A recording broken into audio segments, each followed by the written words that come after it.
那个外表不一定能够表达我们那边的那种境界。最重要就我们知道我们的心啊有没有动摇，有没有干净，这样才重要，是吗？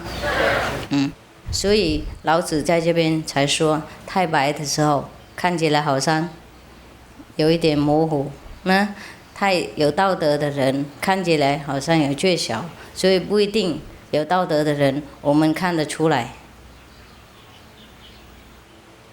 有的时候太过分也不好。像以前有那个很多人啊，为了忠君啊、爱国啊、不对的方面啊，吃亏啊，或是失去自己宝贵的生命啊，或是那个太爱那个名誉啊，太爱那个，比方说金莲的名誉啊，太爱很那个很道德的名誉啊，很清白的名誉啊，所以有时候变成很极端了，然后伤害到自己，而且没有对国家或是社会有什么贡献。像那个伯夷和叔齐，他们两个饿死啊，为了什么呢？保护自己清白的名誉。还有虚云呢，他跳海为了什么呢？为了忠心。为了对一个昏君的忠心。如果他是明君的话，你对他忠心 OK， 你要保护他，你要拥护他，你要顾问他，你要对他忠诚。如果对一位昏君的笨蛋啊，在那边忠心的话，你也是双笨蛋。一个笨蛋的忠心，我是忠心的笨蛋，都差不多了。所以我们修行的人不能太极端了，不能太死板了，要婉转，要看情况，要用智慧判断我们应该做一些什么呢？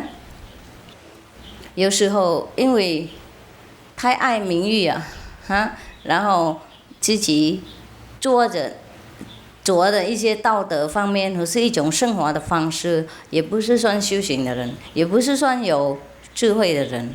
听懂师父意思吗？我们比方说我们那个任何的规矩啊、名誉啊、道德，为了保护人，而不是人为了保护那些名誉。你了解师父意思吗？了解哈，那讲了不明白了，等一下我再想一想。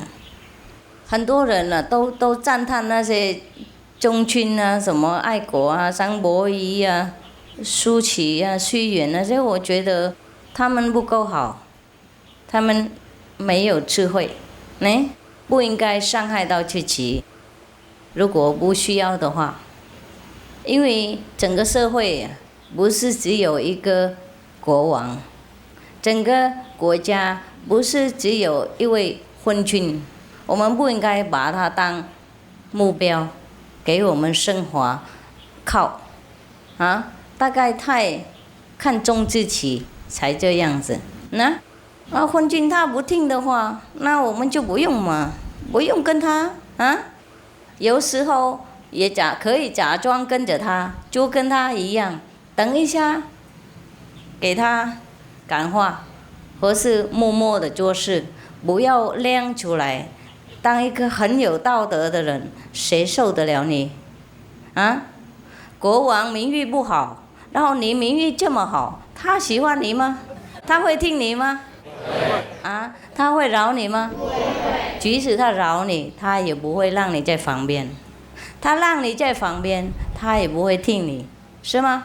所以我们要帮世界，要帮事，要救世的话，不应该执着在某一些地方，然后我们看情况，我们能帮什么我们默默帮，是吗？像管仲，是不是管仲？哪个？魏国、齐国？齐国的管仲，知道哈？他很出名的宰相，有没有？他跟国王那个昏君呢没有什么两样。国王做什么他就做什么啊，国王昏他也跟昏的，哎，他不让国王闻到他的道德，他不让国王认为他比国王好。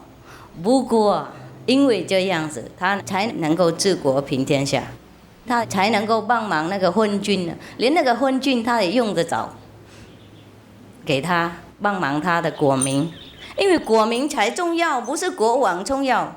你能用他你就用他嘛，啊，你杀他的话又名誉不好啊，那你放他在旁边，你跟着他玩，然后等一下叫他怎么做，因为他已经信任你了，对，啊，他就会听你，而且他看你跟他同伴一模一样，两个也混的，